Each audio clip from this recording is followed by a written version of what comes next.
welcome to the first podcast of 2026. The Velocity podcast is back. I took a break last year. I was just so busy with work. Things were happening. I'm so excited to be back though. And today we are talking about customer demographics. Why? Because I've seen so many ads in the last month or two that are pointing to me that should not be for me. For instance, I received an ad from a sandwich shop and it looked great and it sounded delicious, but the sandwich shop was located in Barrie. Like, I'm not driving however long, 2 hours for a sandwich, right? Obviously, they're hitting the wrong demographic. They actually, instead of going like 100 kilometers, they should have probably made it like a 20-kilometer radius. It's just a waste of money. So when it comes to demographics, you think of the three like easy, age, sex, location. It's a lot more than that, so stay tuned. We're going to dig into 4 types of demographics you need to research and learn to create sales in your business. But before we start, I want to just talk about an analogy, fishing. Okay, I love fishing. I've always liked fishing. I used to go at my cottage with my uncle, and I have a lot of great memories being just on a dock and casting in the silence as the sun's going down, trying to catch fish. Fishing is amazing. One of my dreams is to go actually deep sea fishing. I really want to get on the ocean and just spend a day catching some like beasts, and that would be a bucket list item checked off if I ever get to do that. Now here's the thing about fishing though. There are 4 things you need in order to be a successful or an efficient fisherman. Number 1, you need to know what kind of fish you are looking for. Because if I want to go deep sea fishing and catch a tuna, I need to adjust a lot of parameters to be able to do that. So something you'd have to adjust is bait. What kind of bait do you need to catch the thing you want to catch? Again, if I'm catching pickerel versus tuna, very different bait. I have no idea what I would use for tuna. For pickerel, worms or little minnows or little frogs, whatever. Number 2, you need to be fishing at the right place. Again, if I'm catching a tuna and I'm going to Lake Erie, that's going to be a brutal, boring fishing trip. You need to be fishing in the right spot. That will, again, increase your risk, increase your success rate when it comes to catching what you want to catch. And number 4, it's the worst. You need patience. Patience is the name of the game when you are fishing. I used to go fishing with my Uncle Dave, and we'd go before the sun rose, and we would sit. And there were times where we didn't catch anything. There were times where all we got were little nibbles, and we brought nothing home when we turned the boat around. Patience is so hard in a day and age where everything is a click away, or like a quick little 10-minute turnaround, or I have food I can throw in the microwave, warm it up, or I can shop at Amazon. I don't even have to wait. I can just boom, order it, and it's going to be delivered that day. We're not accustomed to waiting. And the thing about sales, the thing about marketing, the thing about owning a business, sometimes it's all about patience. All right, so let's talk about demographics. All that to say, that analogy goes into demographics. When it comes to your typical demographics, you think of age, sex, and location. And those are basic, and 100% you need to know them. Are you selling to women, to men? Are you selling to someone who's retired? Are you selling to children? You need to know these demographics, because if you don't, you're just wasting money and you're losing opportunity and losing sales potentially. But there are more than just those 3 types of demographics. There are 3 other ones in a broader category that a lot of times people don't think of it. And I see this a lot. People don't focus on these 3 because, first of all, age, location, and gender is just easy. And these ones take a little bit more work, a little more thought. So I won't delay it anymore. The first demographic you need to know about your target audience is their communication preferences. What style of communication do they like? I knew a girl who went to a massage therapist for I don't know, a little while, really, really liked her. This was a few years ago, so really, really liked her. The moment someone other, like another massage therapist studio opened up and offered online booking, she switched because she's like, oh, I hate making that phone call. I just hate it. So now she does everything by her phone, and it's simple. And that is insane. I mean, they lost a paying customer, a faithful customer, because they weren't communicating how she wanted to be communicated with. So think about that. Do your clients want calls? Do they want text messages? Do they want emails? Do they want online booking? Or do they like the experience of talking to someone? These are questions you need to dig into. Are they on Facebook or Instagram or TikTok? Do they like email e-newsletters? Or do they want to watch videos, read blogs? There are so many types of communication styles. You need to spend time figuring out, hey, what does my customer want? And again, if you know what they want, then guess what will happen?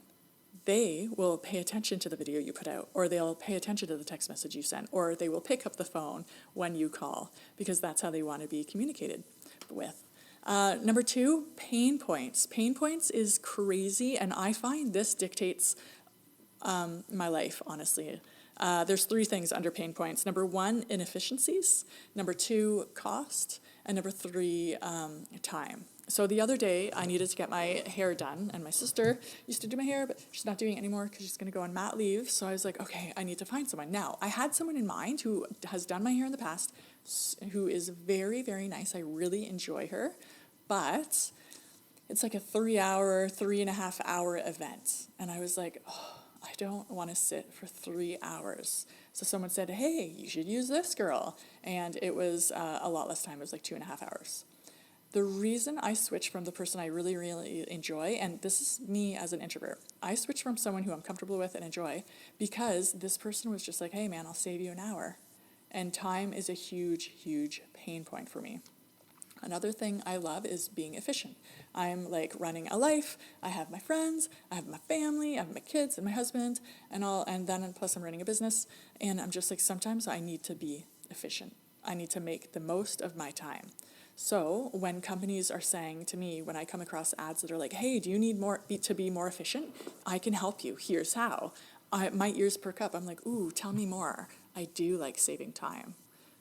That's a pain point so it has nothing to do with age, location, gender, but it speaks to me, and I will always pause on those, like when I'm scrolling, if they're talking like that. I'll always read a little bit more of the email if people are talking like that.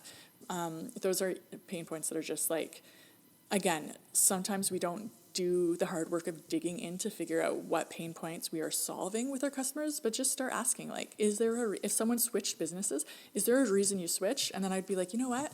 Nice thing, but I just couldn't sit there for 3 hours or whatever. So consider that. Do the research for that. The last demographics. So you have your typical demographics, age, location, gender. You have your pain points. You have your communication styles. And lastly, you have values. Values matter to some people more than others.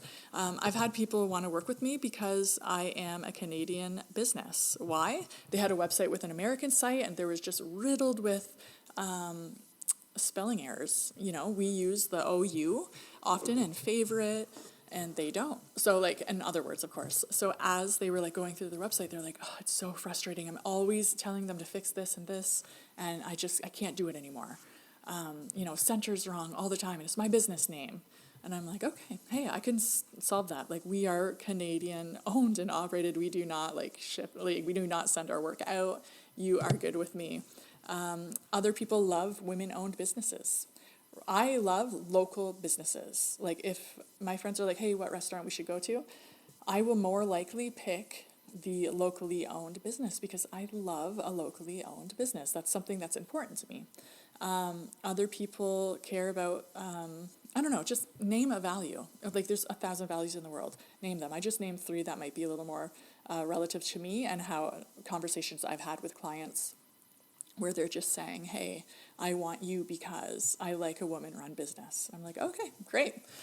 So those are demographics. Again, it takes time. Okay, age, location, gender, I said it 1,000 times, takes no time. Those are easy to pinpoint. If you do these next 3, the communication, the pain points, and the values, that is where the gold is. When it comes to doing the research, it's a little bit more time, of course. Start asking your target audience questions. If someone sits in your chair and she's like literally your perfect target audience, she's like your perfect client, she's like the avatar for your business, start asking her questions and get the information out of her. Why did you come here? What's your biggest pain point? Why switch? Those are things that will help you create amazing ads. Because again, back to the fisherman analogy, I want to catch fish, but if I'm fishing in the wrong pond, if I'm using the wrong bait, if I don't have the patience and I'm not even in the right lake, how will I ever catch the fish I want to catch, right? The demographics are these things for you. When you know your demographics, you can create amazing targeted ads. This is the best point. There have been times where I'm like, okay, does this person know me? Have they been on my phone? Are they in my thoughts? Because the ad targeted me so specifically, hitting my pain points, knowing what my values were. Someone did the research and then Facebook or Google or whatever delivered me right to them. And guess what? The chances of sales skyrocket if you're talking to a room full of people who you know and that you can speak directly to. So this was just my first Velocity podcast of 2026. We're learning all about demographics.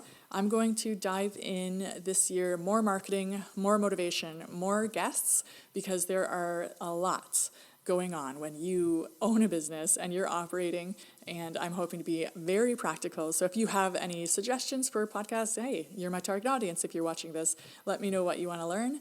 Thank you for tuning in, and you can follow me on YouTube and Instagram and all the places. I'm Sherry Barna at Purple Bean Media. Thanks for watching.